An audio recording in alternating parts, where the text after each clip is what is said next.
नमस्ते दोस्तों। कुछ ही समय में आपको लगने लगेगा कि विजय माल्या, मेहुल चोकसी और नीरव मोदी जैसे लोग कोई चोर उचक्के नहीं थे, बहुत दूरदर्शी व्यक्तित्व के स्वामी थे जो सही टाइम पर अपना पैसा निकाल कर इस देश से निकल भागे। अभी भी अपने देश के लाखों लोग लीगली इलीगली इस देश को छोड़ने के लिए एकदम उतावले बैठे हुए हैं।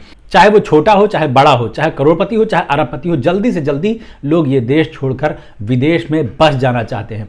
अभी विराट कोहली और अनुष्का शर्मा की न्यूज़ देख रहा था कि वो परमानेंटली लंदन में शिफ्ट होने की सोच रहे हैं और ऐसे लाखों लोग हर साल देश की नागरिकता छोड़ के विदेश में शिफ्ट हो रहे हैं। कई सारे लोग दुबई में ऑलरेडी अपने बिजनेसेस स्टार्ट करके वहीं पर स्टैब्लिश हो चुके हैं और यूरोप में, अमेरिका में, ऑस्ट्रेलिया में, कनाडा में, कहीं भी जहां भी लोगों को जैसे भी रास्ता मिल रहा है, चाहे डंकी मार के, चाहे पैसे खर्च करके, चाहे ग्रीन कार्ड लेके, लोग किसी भी तरह इस नरक से निकल के कहीं और जाना चाहते हैं एक बेहतर एटमॉस्फेयर की तलाश में। और ये देश 1% अमीर लोगों को छोड़कर बाकी सबके लिए, upper class, upper middle class, lower class, गरीब क्लास, सबको रहने के लिए नरक कैसे बन गया है, ये आप लोग आजकल की न्यूज को देख के समझ ही सकते हैं। एक जमाना ऐसा था जब लौंडे 18 नंबर की गिनती का इंतजार किया करते थे कि अब 18 साल के हो जाएंगे, लीगल एज हो जाएगी उनकी, हर एक चीज खुला खेल करेंगे, नंगा नाच करेंगे।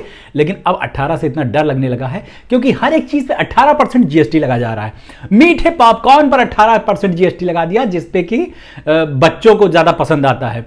सेकेंड हैंड कार बेचने वाले के लिए 18% जीएसटी और पता नहीं कितनी चीज़ों पर ऐसे 18% जीएसटी पेला जा चुका है। लेकिन सरकार की भूख अभी तक खत्म नहीं हुई है। बता रहे हैं कि जो सरकारी नौकरी के लिए फॉर्म भरे जाते हैं ना, उस पर भी जीएसटी लिया जा रहा है। मतलब एकदम भूखा नंगा आदमी जो बैठा हुआ है, जिसको तलाश है जरा जरा सी पैसे की, उसकी भी जेब काट ली जा रही, खून निचोड़ लिया जा रहा है। यहां तक कि स्पोर्ट्स पर्सन भी इतने परेशान है। पिछले दिनों एक नाम खूब वायरल हुआ, डी गुकेश नाम का बंदा, सबसे कम उम्र का विश्व चैंपियन बना शतरंज का, लेकिन वो वहां पर बैठा रो रहा था। लोग कह रहे थे ये जीत के बाद खुशी के आंसू हैं। मुझे तो ऐसा नहीं लगता।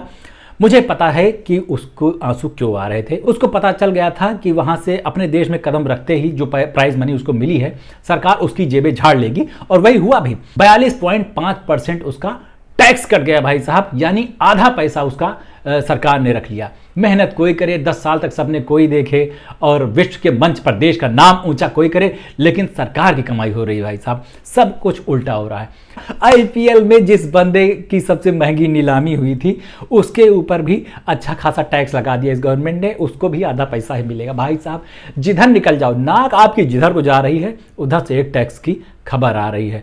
अब साफ हवा तो वैसे मिल ही नहीं रही, नहीं तो ताई इस पर भी 18% जीएसटी पेल देती कि भाई साहब आप हमारे देश की हवा में सांस ले रहे हो, इस पर टैक्स नहीं दीजिएगा। और मीडिया बेचारा इस समय ज़्यादा इन पर सवाल नहीं कर सकता, क्योंकि अगर वो सवाल करेगा, जैसा कि किसी पत्रकार ने सवाल करने की कोशिश की वित्त मंत्री से, पूरे विषय समझने के बाद प्लीज आपके मीडिया में चलाइए, तो वित्त मंत्री आम जनता के जरूरी मुद्दों पर ऐसे ही जवाब देती हैं, या तो ही करके टाल देती है, या तो पत्रकारों को डांट देती हैं। ऐसे दो टूक जवाब पाने के बाद पत्रकारों का मुंह इतना सा हो जाता है, वो सवाल और करे भी तो क्या, इसलिए वो शिफ्ट हो जाते हैं फिर कि सीमा हैदर प्रेग्नेंट हो गई हैं फिर से एक बार, चौथी या पांचवी बार ये मुझे पता नहीं है, लेकिन उन्होंने प्रेगनेंसी किट दिखाई अपनी और बताया कि मां बनने वाली। तो उनके जो खबर है वो हर वेबसाइट पर आपको मिल जाएगी। पता नहीं न्यूज़ चैनल वाले भी इसको कवर कर रहे हैं या नहीं, लेकिन करना चाहिए उनको, क्योंकि ये वाकई नेशनल इंटरेस्ट की न्यूज़ है, इंटरनेशनल इंटरेस्ट की न्यूज़ है, क्योंकि सचिन अपने देश का है, सीमा पड़ोसी देश की है, तो ये एक इंटरनेशनल खबर बन जाती है। इसके लिए इसको कवर करना बहुत ज़रूरी हो जाता है। और अपने देश में जो भी नवबढ़ुए अमीर हैं, middle class, lower middle class, गरीब, खिलाड़ी, बिजनेसमैन, सब जो हैं वो आंसू रो रहे हैं, खून के आंसू एकदम इतना ज़्यादा रो रहे हैं कि चप्पलें उनकी तैर नहीं, भीगे हुए हैं, पूरे वेट हो रखे हैं इस सरकार के रहमो करम से। अब इस देश से देशभक्त छोड़ो, हर तरह के वो वाले भक्त भी भाग जाना चाहते हैं जो इस सरकार को बनवाने के लिए एड़ी चोटी का जोर लगाए हुए, तो वो भी एक दूसरे को छोड़ जाना चाहते हैं। सिर्फ गोबर भक्त आखिरी में बच सकते हैं, क्योंकि गोबर खाने के लिए बहुत ज़्यादा पैसे खर्च करने की ज़रूरत नहीं है। गौ माता खुद ही किसी खेत से चराएंगी, गोबर दे देंगी, तो उसको खाने के बाद जो लोग एकदम यहाँ तक नट्टी तक भर लेते हैं, उसके बाद उनका ना तो दिमाग काम करने, बढ़िया आराम की नींद सो जाते हैं। उनके लिए कोई दिक्कत नहीं है, कोई भी कुछ भी करता रहे, देश में कुछ भी होता रहे। मतलब ये है कि आम पब्लिक के लिए सोचने की किसी को भी ज़रूरत नहीं है, ना ब्यूरोक्रेसी को, ना जुडिशरी को, ना सरकार को। लेकिन उसके बाद भी यहाँ पर लोग झुंझुना बजाते रहते हैं। सबसे अच्छी बात यह है कि लोगों को फर्क नहीं पड़ रहा है। मुझे फर्क नहीं पड़ता। अभी मुझे याद आया कि मैं पिछले हफ्ते गया था, 1-2 हफ्ते पहले, तो 200 ग्राम वाला जो दही था वो 18 रुपये का था। इस बार गया तो 20 रुपये का हो गया। अब ये जो छोटे छोटे पैकेट्स में चीज़ें खरीदने वाले लोग हैं, 5-10 रुपये की चाय की पत्ती खरीदते हैं, या 250 ग्राम चीनी, आधा किलो चीनी खरीदते हैं, या 1-2 किलो चावल खरीदते हैं, या इस तरह का जो छोटा अमाउंट खर्च करके थोड़ी थोड़ी व्यवस्था बनाने वाले लोग जो हैं वो कौन हैं? जाहिर सी बात है कि वो गरीब लोग हैं। वो डी मार्ट में या रिलायंस मार्ट में या बड़ी बड़ी जगहों पर जाकर एक साथ 3-4 हज़ार रुपए की क्रेडिट कार्ड पे शॉपिंग नहीं कर सकते हैं। ये वो लोग हैं, और सबसे भयंकर चोट इनको ही पड़ रही है।